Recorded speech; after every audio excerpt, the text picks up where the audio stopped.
ഇതിങ്ങനെ മാറി മറിഞ്ഞുകൊണ്ട് നിൽക്കുകയാണ്. ഏകദേശം നമ്മുടെ തേങ്ങയുടെ കൊപ്പരയുടെ ഒക്കെ വില പോലെ. കൊപ്പര വില കുറച്ച് ചിലപ്പോൾ പത്രത്തെ കാണും ഇടിഞ്ഞു, വില ഇടിഞ്ഞു എന്നാണ്. ആ വില ഇടിഞ്ഞിട്ടാരും മരിക്കലൊന്നുമില്ല, പക്ഷെ വില ഇടിവാണ്. ചിലപ്പോൾ പറയും കൊപ്പരയുടെ താങ്ങ് വില നിശ്ചയിച്ചു, അങ്ങനെ ഉണ്ടാവും. അങ്ങനെ അങ്ങോട്ടും ഇങ്ങോട്ടൊക്കെ മാറും. ഇതേപോലെയാണ് തൗഹീദ്. അത് മാറാൻ പാടില്ലല്ലോ. ആദ്യം മന്ത്രത്തിന് നന്നായി പരിഹസിക്കുന്ന ഭാഗം ഇട്ടുകൊടുക്കുക. നമ്മൾ ചെയ്യേണ്ടത് രോഗം വന്നാൽ ചികിത്സിക്കലാണ്, മന്ത്രിക്കലല്ലാതാ. അതിന് പകരം ഇവര് തങ്ങളെടുത്തേക്ക് പോകും. എന്നിട്ട് മന്ത്രം തന്ത്രം കന്ത്രം എന്തൊക്കെയോ പറഞ്ഞ് മന്ത്രത്തെ കളിയാക്കുക.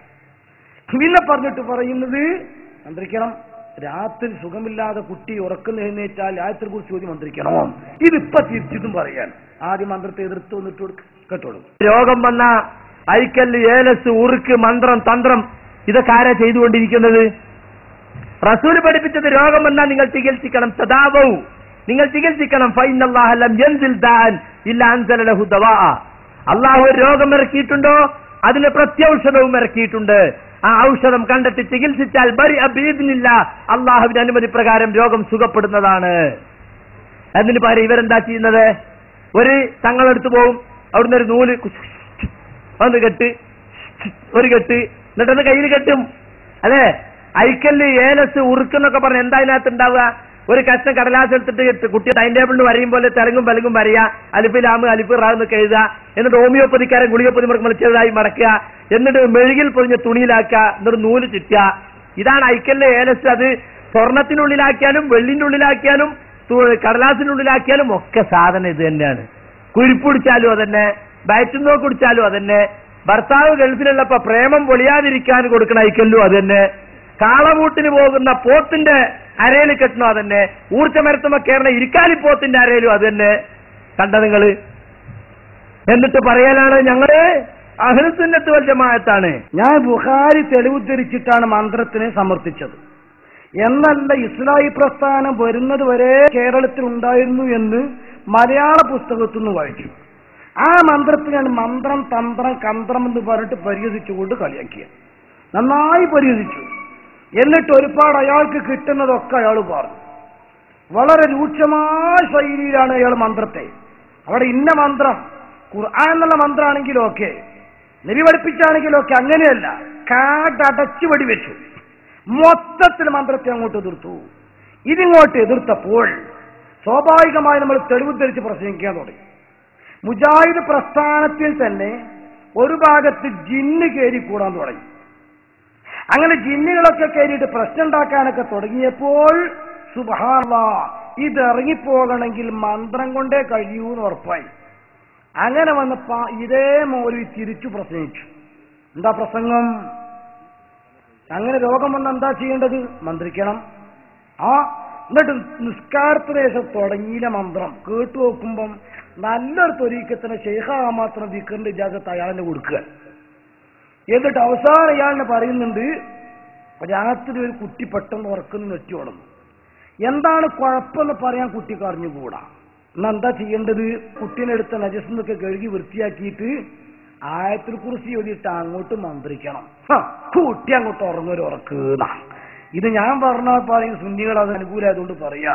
അദ്ദേഹത്തെ നാവുകൊണ്ട് തന്നെ കേൾക്കാൻ ഭാഗ്യം ഉണ്ടായാലോ അൽഹംദുലില്ലാ, അത്രയും നന്നായി എന്നല്ലേ നമുക്ക് പറയാൻ പറ്റുള്ളൂ. ഒന്ന് കേട്ടോളൂ. പഠിക്കുമ്പോൾ നമുക്ക് തഖ്വ കൂടും. ഓരോ കാര്യങ്ങളും ലാ ഇലാഹ ഇല്ലല്ലാഹു വഹ്ദഹു ലാ ശരീക ലഹു ലഹുൽ മുൽക്കു വലഹുൽ ഹംദു യുഹ്യി വയുമീത് വഹു അലാ കുല്ലി ഷൈഇൻ ഖദീർ. രാവിലെ 100 പ്രാവശ്യവും വൈകുന്നേരം 100 പ്രാവശ്യവും. ശൈത്താനുള്ള പ്രൊട്ടക്ഷൻ ആണത്. സുബൈ നമസ്കരിച്ചിട്ട് സൂര്യൻ ഉദിക്കുന്നതിന് മുമ്പും, അസർ നമസ്കരിച്ച് സൂര്യൻ അസ്തമിക്കുന്നതിന് മുമ്പും ചെല്ലണം. കണ്ടോ? കിടക്കാൻ സമയത്ത് നിങ്ങൾ ആയത്തുൽ കുർസി ഓതണം. ഓരോ നമസ്കാരത്തിന് ശേഷവും ആയത്തുൽ കുർസി ഓതണം. ഓരോ നമസ്കാരത്തിന് ശേഷവും ഖുൽ ഹുവല്ലാഹു അഹദ്, ഖുൽ അഊദു ബിറബ്ബിൽ ഫലഖ്, ഖുൽ അഊദു ബിറബ്ബിൻ നാസ് 3 സൂറത്തുകളും ഓതണം. മഗ്രിബിനും സുബൈക്കും ശേഷം 3 തവണ ഓതണം. ഇതൊക്കെയാണ് നമ്മൾ ചെയ്യേണ്ടത്. ഓരോ നമസ്കാരത്തിന് ശേഷവും സുബ്ഹാനല്ലാഹ്, അൽഹംദുലില്ലാഹ്, അല്ലാഹു അക്ബർ 33 തവണ വീതം ചൊല്ലി 99 തികയുമ്പോൾ ലാ ഇലാഹ ഇല്ലല്ലാഹു വഹ്ദഹു ലാ ശരീക ലഹു ലഹുൽ മുൽക്കു വലാ കുല്ലി ഷൈഇൻ ഖദീർ എന്ന് അത് എന്ത് ചെയ്യണം? അതിൽ പൂർത്തിയാക്കണം. നമ്മൾക്ക് നമ്മളെ കുട്ടികൾക്കൊക്കെ എന്തെങ്കിലുമൊക്കെ വിഷമങ്ങളോ കരച്ചിലോ ഒക്കെ ഉണ്ടാകുമ്പോൾ നമ്മൾ എന്താ ചെയ്യാറ്? ഒരു ചെറിയ കുട്ടി, എന്താണെന്ന് പറയാൻ വയ്യാത്ത കുട്ടി രാത്രി കരയാണെങ്കിൽ ഒന്ന് കൊണ്ടുപോയി നജസിന്നൊക്കെ വൃത്തിയാക്കിയിട്ട് നമ്മൾ കുട്ടിക്ക് ആയത്തിൽ കുറിച്ച് ഊതി തടവി കൊടുത്ത കുട്ടി അങ്ങോട്ട് ഉറങ്ങും. ഇതൊക്കെ ഇപ്പൊ ഖുറാഫാത്താ. നബി പറഞ്ഞു, നിങ്ങൾക്കൊരു സ്ഥലത്ത് വേദനയുണ്ടെങ്കിൽ ആ വേദനയുള്ള സ്ഥലത്ത് നിങ്ങൾ കൈവെക്കുക, എന്നിട്ട് ബിസ്മില്ല എന്ന് 3 പ്രാവശ്യം പറയാ. എന്നിട്ട് അഊദു ബിഇസ്സത്തില്ലാഹി വഖുദ്റതിഹി മിൻ ശർരി മാ അജിദു വഉഹാദിർ. കണ്ടോ, അള്ളാഹുവിന്റെ ഇസ്സത്തിൽ ഞാൻ അഭയം തേടുന്നു, അവന്റെ ഖുദ്റത്തിൽ ഞാൻ അഭയം തേടുന്നു, ഞാൻ അനുഭവിച്ചു കൊണ്ടിരിക്കുകയും വലുതായി പോകുമെന്ന് ഞാൻ ഭയപ്പെടുകയും ചെയ്യുന്ന ഈ വേദനയിൽ നിന്നും ഇത് 7 പ്രാവശ്യം നിങ്ങൾ പറയണം. എന്നിട്ടും വേദന മാറില്ലെങ്കിൽ വീണ്ടും വീണ്ടും പറയണം. ഇപ്പൊ വേദനക്കുള്ള മന്ത്രമാണത്. ഒരു രോഗിയെ സന്ദർശിച്ചാൽ രോഗിയോട് നിങ്ങൾ സാരമില്ല, സുഖമാകും എന്ന് പറയുന്നതോടൊപ്പം രോഗിക്ക് വേണ്ടി മന്ത്രിക്കണം, പ്രാർത്ഥിക്കണം. എന്താണ്? വെറും പ്രാർത്ഥനയല്ല, ഊതിക്കൊടുക്കലും തടവിക്കൊടുക്കലൊക്കെ അതിലുള്ളതാ, മന്ത്രത്തിലുള്ളതാ. ഈ വഹയിപ്പ് എപ്പ ഇറങ്ങിയതാ? കഴിഞ്ഞ 1300 ചില്ലാന കൊല്ലക്കാലം കേരളത്തിലെന്നല്ല ലോകത്ത് മുഴുവൻ മന്ത്രം നടന്നു. ആ മന്ത്രം ശിർക്കാണ്, അനാചാരമാണ്, അനിസ്ലാമികമാണ്, അന്ധവിശ്വാസമാണ്, മൊയ്യന്മാർക്കും തങ്ങന്മാർക്കും പൈസ തട്ടാനുള്ള പരിപാടിയാണ്. ഇത് പറഞ്ഞ് ലോകത്ത് മന്ത്രിച്ചൂതിയ ലക്ഷക്കണക്കിന് മുസ്ലിങ്ങളെയും മഹാന്മാരെയും കാഫറാക്കി തള്ളി, അവരെ മുഴുവനും മുശ്രിക്കുകളാക്കി മാറ്റി. അങ്ങനെയാണ് മുജാഹിദ് പ്രസ്ഥാനം രംഗത്ത് വന്നത്.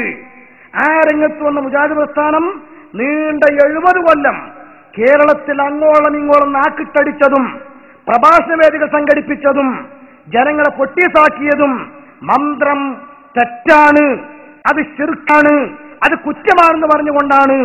ഞാൻ വായിച്ചു, മുജാഹിദിന്റെ ഒരൊറ്റ പള്ളിയിലും മന്ത്രിച്ചൂതുന്ന ഒരു മൗലവിയെയും വെച്ച് പൊറപ്പിക്കുകയില്ല.